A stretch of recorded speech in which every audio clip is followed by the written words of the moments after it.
So, yeah, I just been eating a lot of burgers lately, guys. This is a burger crowd. Guys like burgers. I'm eating a lot of burgers, and it's like just kind of indiscriminately. It's just like it doesn't matter where I go. I just love burgers. Burger King, In-N-Out, doesn't matter. But the one place that I haven't been to, strictly on name alone, is Five Guys. Because it's like, it's really unappetizing name. It's just like, if someone were to call you up, they're like, hey man, you want to come over? It's like, yeah, what's going on? It's like, yeah, it's just me and five dudes just eating burgers. And you're like, it's one guy, 2 men. Like if it was 4 guys, I'd maybe go 3 guys for sure. Like 2 guys and some friends, like that's a bit more appealing. The only way I'd go if it was called Five Guys, if it was just like 5 guys who just finished a pickup basketball game. It's like, okay, I can understand why they're together.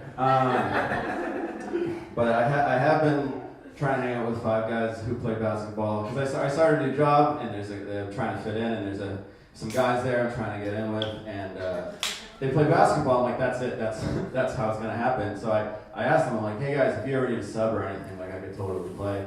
And they're just like, oh, all right, but just before we let you in, just like, what's your skill level? Because we play with some college players, you know what I mean? We got to make sure that you're on the same level as us. And I was like, all right, I don't have the best handles, so I can't really be a point guard. I don't really have a great shot. I'm like okay defensively. I was like, oh man, I'm really selling myself short here. And then I was like, all right, here, we got to do some positive attributes. So I was like, I know the rules of the game.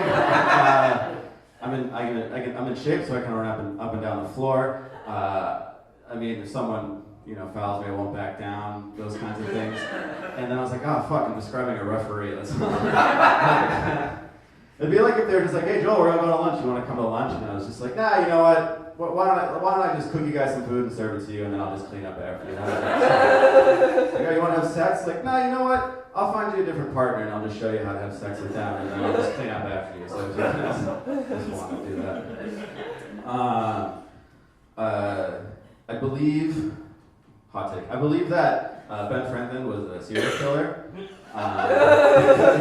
Because in '98 they were trying to convert his house into a museum, and the guy who was doing it, they found a previously unknown room in his basement, and it had no windows in it, and they found 15 human skeletons in his basement, and everyone's like, whoa, like, is he a murderer? And the guy who's trying to turn it into a museum was like, no, guys, like, this is what I think happened. It wasn't his skeletons, it was his proteges. Back in the day, anatomy was an early science, so you couldn't just like dissect bodies at colleges. People had to rob graves and they gave it to them, and it was this whole underground network. So he just let his protege operate and dissect in his basement, which at first it's like, okay, that makes sense. But then I feel like it doesn't hold water if you change the word skeletons with weed. Because then it's just like, no, that's not Ben's weed. It was his friends. It was totally his friends. But they were just studying it. It wasn't legal at the time. So I'm convinced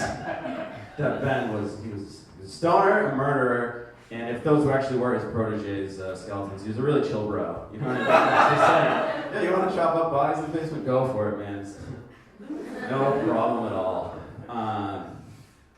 What else? I think I'm the last man standing on the, I believe that The Social Network should have won Best Picture in 2011. There you are, maybe not. It's just me and a few ladies. But I think it should have beat The King's Speech, mainly because when I went to see, Chris knows, when I went to see The Social Network on opening night, the movie was so good it actually stopped the fight that I was about to have in the theaters. Because we got there on opening night in 2010.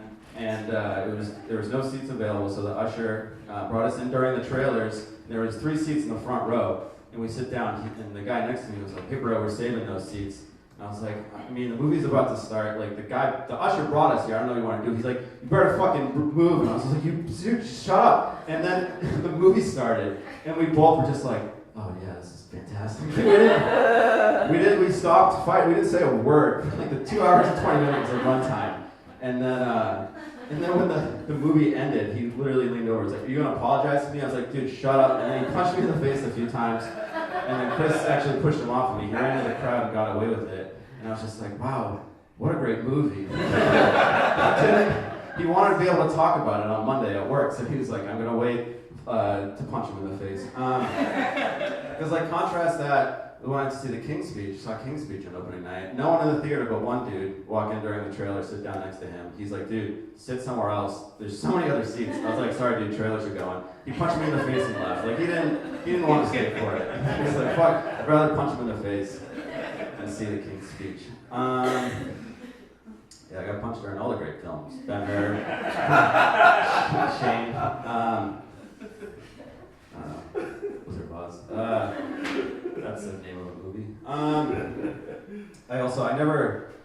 never got the sex talk when I was a kid, which is not unusual. I found that most people haven't had parents who gave them the sex talk. What my parents did was they bought us a textbook on sexual anatomy, and I was just like, yo, this is some Ben Franklin shit. But no, I didn't get the talk, so I had to, and I talked like that too when I was 8 years old. So I had to rely on my friends to like inform me about like sex, and just what we learned was learned through our friends. So like one of the things I learned was I learned about condoms when I was a kid because my brother's friend learned about it. He wanted to seem cool. He told us about it, and it was like 95% the definition of what condoms were. He was like, hey, you guys want to know about condoms? We're like, sure, what's that? He's like, well, it's like this piece of rubber that you like put over your penis during sex, so that way if you have to pee, it'll catch all the pee and it won't go inside the woman. And I was like, yeah, like that makes sense. Pee comes out of a penis. Like, pee's gross. If I was a woman, I wouldn't want to inside of it. So it's like, we did it. We did a good job as a human society. So I just like carried that definition for a few years. Like anytime someone would like mention condom, I'd be like, yeah, I got you. The pee catcher.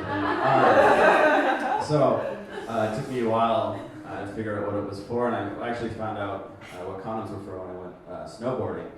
I went by myself, my mom took me, and then I went on the chairlift, and I got on the chairlift with this like 8th grade boy. I was like in 5th grade, and there was these like high school girls on the chairlift in front of us, and they were like cute high school girls, and the kid next to me, he just was losing his mind. He's like, dude, those chicks are so hot, and I was like, I'm 9, and he was like, man, I wish I had 2 dicks so I could fuck him at the same time. And I was like, yeah, I know. I was 9, so it's like I couldn't even spell misogyny, let alone like know what the definition of it is. So I was like, all right, Joel, here you go. Just act like you've been there before. And I was like, yeah, man. Or if you were just having sex with one of those girls and you had 2 dicks and you had a pee, you could just put a condom on the dick you weren't using. That way you wouldn't have to put it on the one that you were using. And he was like, what are you talking about? And I was like, oh, you don't know about condoms? Let me tell you about it. So he actually, we got to the top of the mountain, and then he spent the next 15 minutes just explaining the sexual reproductive system to me. So pretty much from that moment on, anytime I had a question about sex, I just asked my parents if I could go snowboarding. Just go on the chairlift the whole time and ask all my questions. So, all right, that's all. Thanks guys so much.